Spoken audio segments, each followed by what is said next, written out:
Edge rush is a big need in Jacksonville, but there's more than one way to pluck the feathers off of a chicken. That's the safest way I can say it. We'll talk about that here on Locked On Jaguars.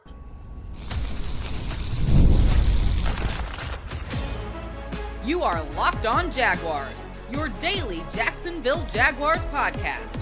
Part of the Locked On Podcast Network, your team every day.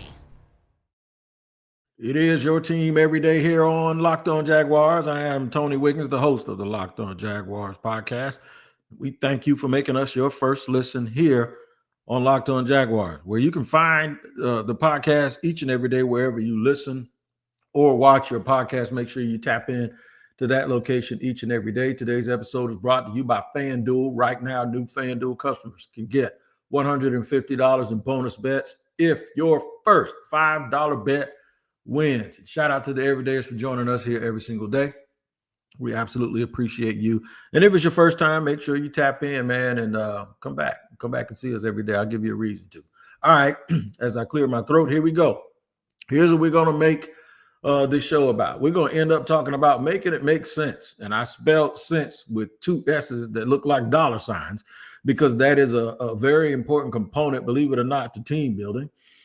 In the middle, we'll talk about draft and free agent possibilities at the edge position. And at the top, I'll tell you why two good edge guys is not enough. It's not enough. We got a couple, but it's not enough, right? And that is because even though I like Josh Allen as a player and I like me some Travon Walker as a player, the Jaguars still do not get the kind of pressure that you would think that a team with two good edge rushers get. And there are more ways to affect the pass rush than just adding bodies. We know that. It can be a schematic change. It could also be a change in philosophies, whereas you get more pass rush from the inside. But then people think that if you do that, you'll suffer in run defense. So you have to find that balance. A team like Philadelphia and a team like Kansas City, two teams you just saw in the Super Bowl, as well as some other teams, Detroit is one of them. Even though they were banged up, they still found a way to get after the quarterback. Minnesota was a team that found a way to get after the quarterback. And, of course, in our own division here in the AFC South with the Houston Texans with their two edge rushers. So there's a lot to be said about the new coaching staff, Anthony Campanile and his energetic style and how he talks about violence at the point of attack, running to the ball, figuring things out. It sounds really, really good, but you still need the Jimmies and Joes in order to make those things happen, right? So a lot of the discussions that we've had over the last 2 years about this was predicated because the Jaguars didn't get a whole bunch of pass rush in 2020. I believe it was 2022.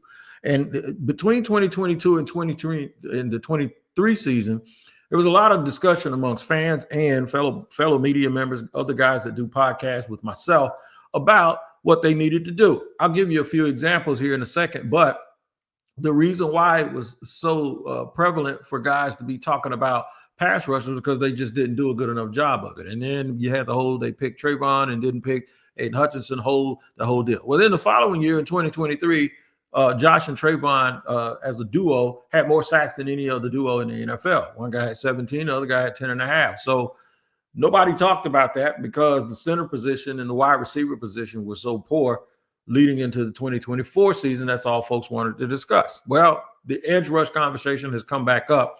Travon had another good year. He led the Jags in sacks with 10. I think Josh was not too far behind, but they still didn't get the overall numbers and the impact from pass rush that you want.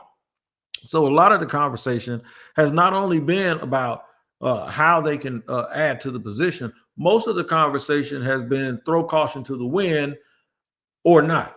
And that's what we're going to get into a little bit today. And we're going to mention some players from different levels. And what I mean by that is, where do you allocate the funds or the resources? You signed one guy to a over $100 some odd million contract, and another dude has over 20 sacks in the last 2 years, and he was the first overall pick in the draft, and he hasn't been a bust.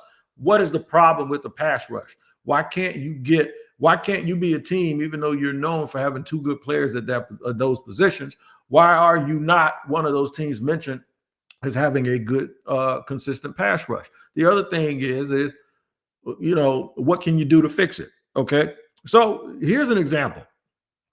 A fellow podcaster, we were having a spirited debate at the trade deadline last year about Brian Burns, and I was like, no, you can't do it. And I'm not going to mention the name because I want to make sure I get this correct when I was talking about it. And I might not totally express their sentiments, right? They were all in on Brian Burns because you can never have too many pass rushers. I get it. Look, I understand, and I totally agree with that. But I also think that there's a way you have to come up on that. A lot of people like to use the example of the New York Giants. They have Osi Umenyiora, Hall of Famer Michael Strahan, and Justin Tuck. And they talked about how that three-headed monster was able to beat Tom Brady in the Super Bowl, right? And cause a whole bunch of ruckus. And that's a great example, except this. They were separated by a lot of years. Strahan was way older than Tuck. Tuck, I think, was on his second contract, and I believe Osi Umenyiora was on his first contract, but he wasn't a first-round pick. He's like a mid-round pick, right? So that dynamic doesn't allow you to make that same comparison because that's a different allocation of funds at different stages of their careers. And where it was when you lose Strahan, you still got the other two guys, right? And that means that those teams happen to have those really good players on their team. Dallas did the same thing, all right, with DeMarcus Lawrence. And, you know, they had Michael Parsons who they can use. But then they had a couple of other guys, two of them that are coming up to be free agents this year. We'll mention one of them here. And they also had the player that Washington signed last year away from there, two of them, Dante Fowler, as well as the other free agent signing. That was a really, really good player for them, right? So if you happen to have guys because of the various ways that you were able to obtain them, that's different than committing resources when guys are all bunched in together, meaning this. You got Josh, you're going to have to pay Travon in a year or maybe 2 years, but he's still the number one pick. He ain't splitting time with anybody while he's in the prime of his career and he's playing the best football he's ever played. And then you're going to go out and use a top 5 pick on another dude or a big-time free agency contract or make a trade. For instance, had they made a move to get Brian Thomas Jr., it would have cost them a minimum a second-round pick and some more change, right? So they wouldn't have had a second-round pick last year. They would have had to pay him. They would have had to pay him a boatload of money. That means he's going to be on the field starting. They would have had to pay him in the exact same offseason that they paid Josh Allen. And then you'd have another guy on the team in Travon Walker, who is your first overall pick, who everybody wants to move inside except coaches. And now you're looking at a situation where you're still a bad football team, but you got all of that money tied up in your edge rushers. And one of them isn't even on the field in your base defense. See, that's the kind of stuff I'm saying you can't do. You're not good enough to be able to do that. There are teams that have multiple good, great pass rushers, and we just talked about how they did it. But they didn't go and obtain them the way that people are asking the Jaguars to obtain them. I'll talk about some more ways that you can obtain them. But then the thing that I'm going to break down and really go through is how you can get guys at different tiers that can help you achieve your goal of being a better pass rush team. We'll talk about free agent and draft possibilities and tiers of players and what I am all for. I'm all for them doing it. They need 2 players depth chart wise. I'm all for them going out and getting guys that can really get after it. I'm just not all for how they're going to go about getting it. You ain't necessarily got to spend top dollar on the first day that the store opens up to get what you absolutely need if you're the Jacksonville Jaguars. Talk about that and more here on Locked On Jaguars.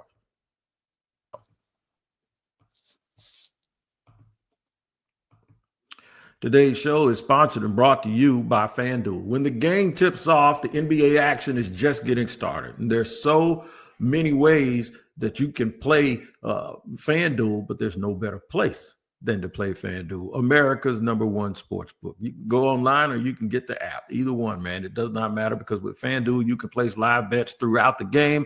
So even if you miss the opening tip or want to bet on a fourth quarter comeback, you can always stay in the action. And if you're looking for a bigger payout, you can even combine your live bets into a same game parlay.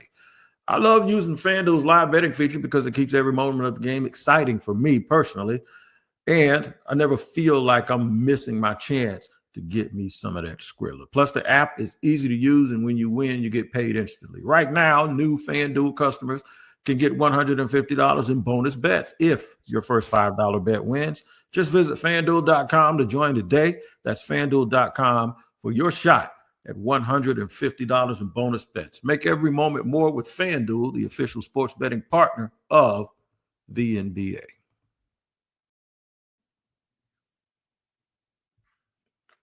All right, running it down here on segment 2 of Locked On Jaguars, where it is your team every day. We're talking about how do we add edge. We are all in admission, or we're all admitting, we're not in admission, that's not the right word, but we're on the same page and thinking that they need to help the pass rush.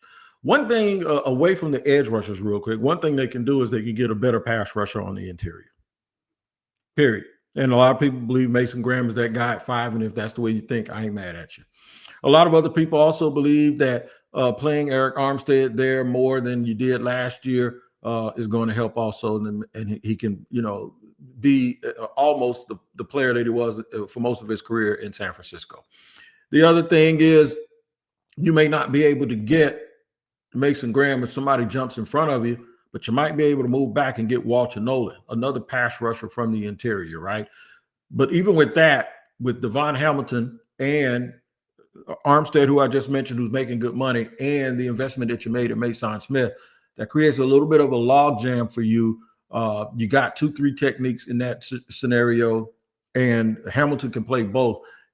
I know they have Jordan Jefferson. All 4 of those guys are going to be on this roster, right? How many DTs do you keep? So you either have to make do with what you have and coach them up better and get more out of them because of the new energy in the building, or you got to go out and add somebody else to that group. That's one way you can improve it. All right. And obviously the offense scoring more points, so you can dictate when you're going to rush and how you're going to, switch that thing up a little bit. If you're ahead, you don't have to worry about the run as much. I get all of that. But just for the sake of this, we're going to say none of that stuff happens, and you have to add everything has its own identity. So let's just look at the edge situation. The first thing that's going to come up is free agency. Free agency is going to be first. Now, the thing about free agency is you're buying a proven product. But when you buy a proven product, you've had a chance to see it. It's like playing poker. You know what it is. You know exactly what you're buying. So the price tag is higher. And when the price tag is higher, that puts you in a conundrum of, well, damn, can we really do this with the way that we're already structured? Meaning you love Travon. I think this new staff is going to really love him because they talk about violence, and he's the most violent football player on this team. And then you talk about Josh with all the money you've committed. So that rules out a guy like Josh Sweat, who just won a Super Bowl and is probably going to want, if not Josh Allen money, pretty close to it, right? He's a little bit older. He's had some injury history. That kind of rules a guy like that out. I think it rules out a guy like Khalil Mack too, because Khalil Mack is on the championship ring hunt. He's at the end of his career. He's still a good player, but you're not going to pay $25-30 million for an older player like that. And then you probably won't even be able to get him to come here. It probably rules out a guy like Hassan Reddick, who probably didn't earn a lot of favor with people around the league. And he would be a perfect dude if the price was right, because you don't have to start him. You also don't have to start a guy like Malcolm Kuntz, right? But those guys will still cost you a lot of money, as will Baron Browning. He'll cost a lot of money because he's an up-and-coming player. You get into another group now, and you ask yourself, will Chase Young take a $2 million deal for $20 million? If it's fully guaranteed, because $10 million a year ain't that bad. Will he take that deal knowing that there's a rotation system? He'll probably pay 40% of the snaps, but he just won't start. What about Azeez Ojulari? Has his illusions or his grander thoughts of his career, have they gone out of the window? Has he been humbled by the fact that the Giants traded for Brian Burns and drafted Kayvon Thibodeau, and he's used to playing in a third role? Can he just make a Yannick Ngakoue type career for the rest of his career and be a very valuable member of a team that uses him for the thing that he does the best? What about DeMarcus Lawrence at the end of his career? You think he's probably chasing a ring a little bit, right? Dante Fowler Jr. is on the list. I don't think that's going to happen. I don't think Dante's going to come back here, even though it's different. It's different coaches. It's the same owner, and he didn't necessarily leave here in a way that looks like he can come back, even though I don't think he's a terrible person, but he would be a perfect fit as a third pass rusher. But then we get to this guy. His name is Chauncey Goldston. And I know y'all going to say, Wig, you reaching, man. Come on now. No, let me tell you what Chauncey Goldston is. His pass rush grades, according to PFF, were very good, right? He's a free agent in Dallas. Dallas ain't got no money. They ain't going to be able to keep him. He feels the need. He's about 6'5", 265 pounds. He has a length, and he is a very, very good pass rusher who can also stop the run. If you want a veteran, that's the kind of guy you go get, right? He's made about $7-8 million his whole career. How about you do this? You pay him that per year for the next 3 years. That's what you do. I think this is the kind of guy you get because it doesn't disrupt anything. He'll play 35, 40% of the snaps.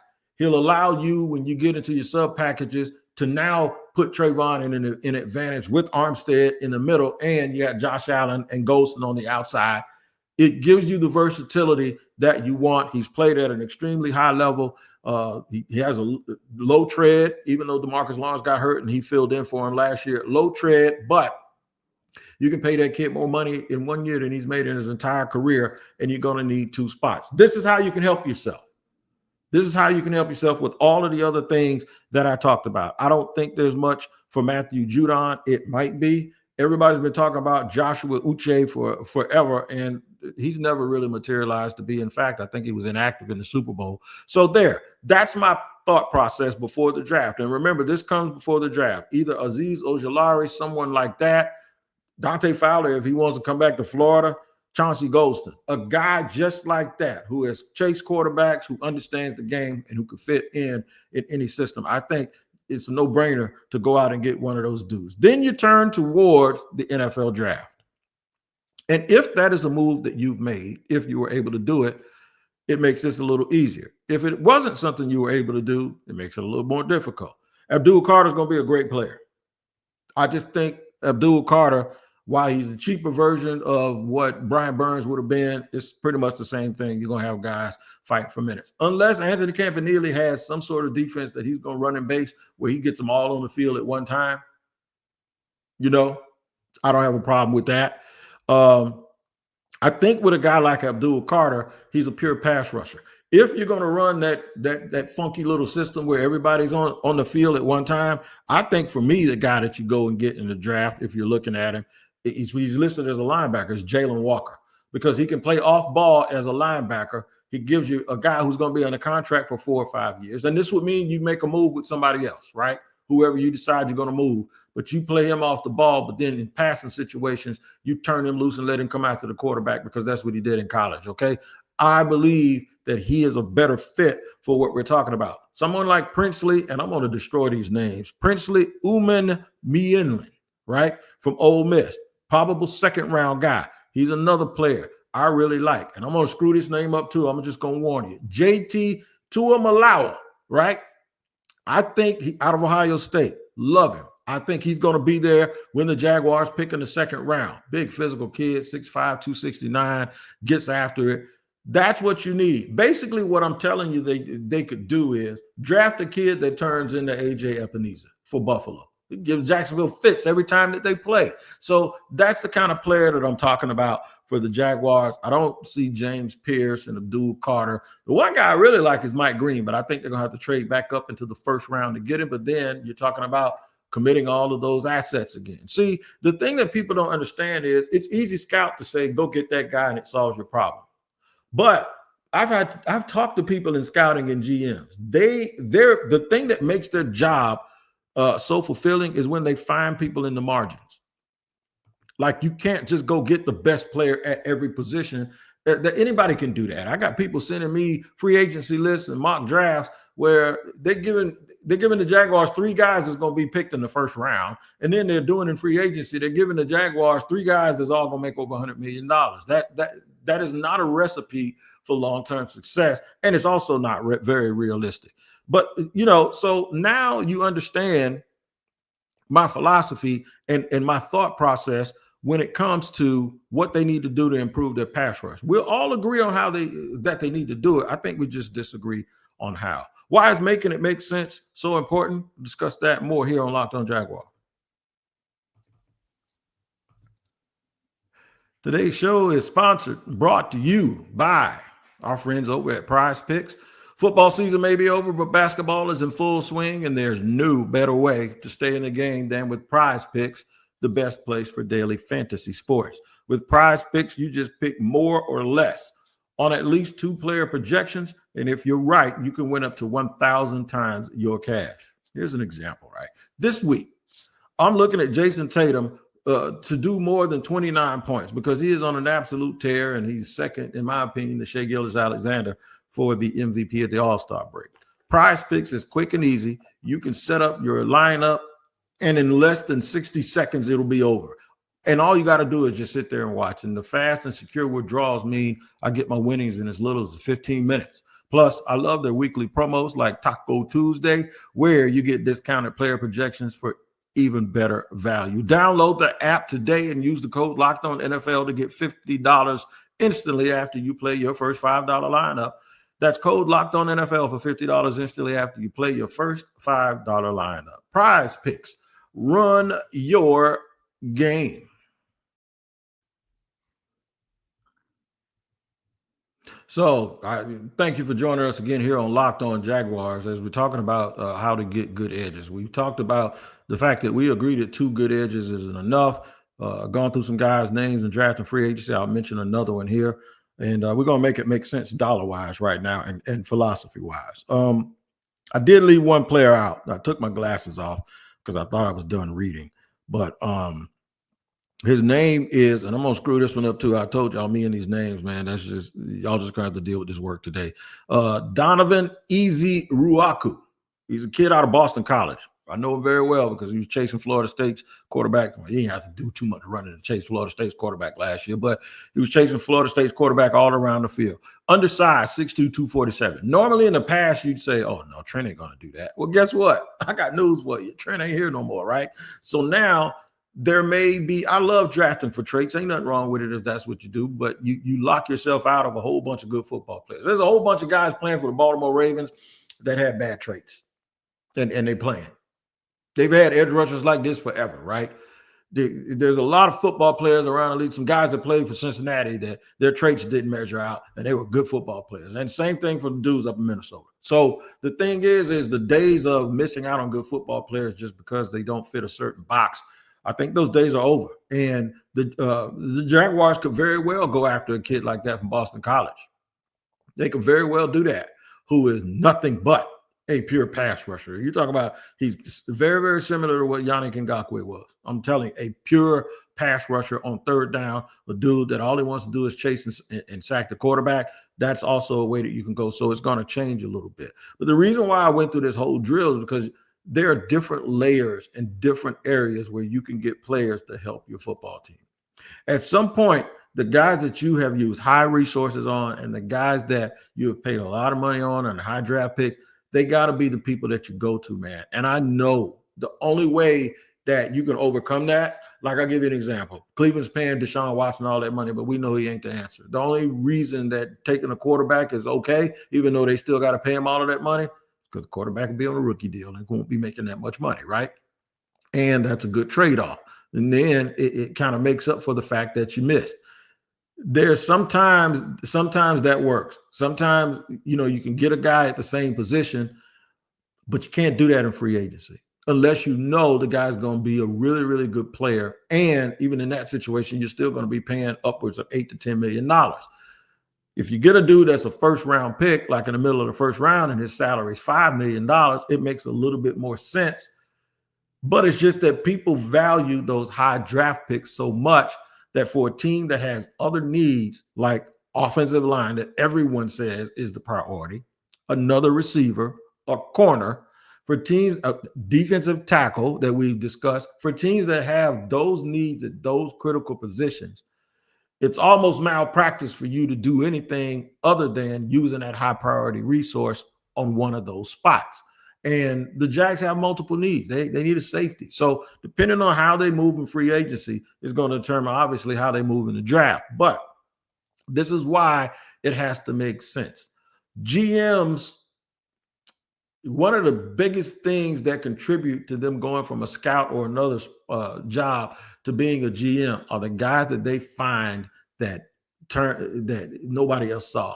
Go back and look at the Legion of Boom and see where those dudes came from. Richard Sherman, Cam Chancellor, those dudes, man, those dudes are fourth, fifth, some of those guys are 6th-round picks. And, you know, they won championships because they were able to get all pro level players. They were able to get them where nobody else could. And that's what makes the draft so special. That's also what makes whoever the pro personnel guy in Philly was that said we want Zach Bond, who wasn't playing very much where he was. He's a genius. He's going to get promoted left and right now because he saw something that somebody else didn't. The folks with the Rams are sitting there and people are loving on them, and everybody's trying to hire people from their staff because they came up with a plan to get Jarrett Verse and Braden Fisk. And I can tell you right now, Verse probably was a no-brainer. That Fisk pick and them putting them together as a tandem, that's where the gold is in the journey and the magic, and that's what's going to get people jobs because you found him and you found Puka and you found that running back that they picked out of Notre Dame a couple of years ago. The fact that they keep doing that is why they're consistently hanging around, even though they purged their team of a bunch of Hall of Fame level superstars just 2 years ago. This is what's happening. They're about to do it again with Cooper Kupp, who led the league in receiving. They're about to let him loose. And they can do that because they have the comfort of knowing that they can replace him. And this is how those guys keep getting jobs. That's what you want in your organization. You want people that can find people. Anybody can sit here and look at the best dudes at the top of the list and say, go get them and give them money. But you can't show me where they won titles doing that. As good as it feels to do that at this time of year, it just does not make sense. And that's why you don't see teams who win a lot do stuff like that. So this isn't about faking it until you make it. This is about, if you want to be like a good team, you have to start practicing good team things before you're actually good. You can't wait because you'll never, if you wait to start practicing the things that make people good, you'll never get there. You have to start acting like a winner right now, even when your record reflects that you aren't. And that's what I mean. The teams that win a lot, they do not do what folks want them to do and just throw a whole bunch of money at one position. They just don't do it. So why would you do it if I know why you do it, because doing this is fun. I actually had somebody, I told people it's not realistic. The mock draft you sent, not realistic. And a buddy of mine commented, he said, none of it's realistic. It's all fantasy and it's all fun. I don't do this for that. This is my job. I have to really tell you the truth all the time and tell you that I'm not even going to go back and forth with you about something that's not realistic. Because even though we're all sort of pretending, this isn't pretend. The fact that I have to put out information that my reputation rests on is different from a fan that does this. And I got to tell you, man, a lot of people are suggesting that they do a lot of stuff that you just can't. So what I try to do here is try to provide an avenue and a vehicle for you guys to say, okay, that makes sense. All right, so we can solve our problem and save money here. Now, solving the problem is the key. Or finding the solution is the key. How about that? And we ain't solving problems, we're finding a solution. That's the key. But the goal is when you can get it done because of good, hard scouting and making tough decisions, as opposed to just throwing money at the first person that you see, like you at NBA All-Star Weekend. Nah, man, we trying to find somebody. We getting married. We're going to have a family and kids and share finances. That ain't NBA All-Star Weekend. Throw your money around at the first bad thing you see walking by. No, it's not it. It's also not it for your football team here in Jacksonville. All right, man. Y'all take care. Have a good weekend. I'll be back here with you next week with a little bit more. I don't think nothing's going to happen over the weekend. I don't think the Jags are going to hire a GM. If they do, I'll have an emergency podcast, and we'll talk about it. But make sure you tap into Locked On NFL twice a day. Tyler rolling early in the morning like a double shot of espresso, and then I'll come sliding through back in the barbershop about 2 o'clock each and every day with the afternoon version of Locked On NFL. Make sure you tap in, man, just like you do here on Locked On NFL. Once again, thanks to the Everydayers for joining us. And if it's your first time, hopefully you'll be back. We'll see you next time here on Locked On NFL.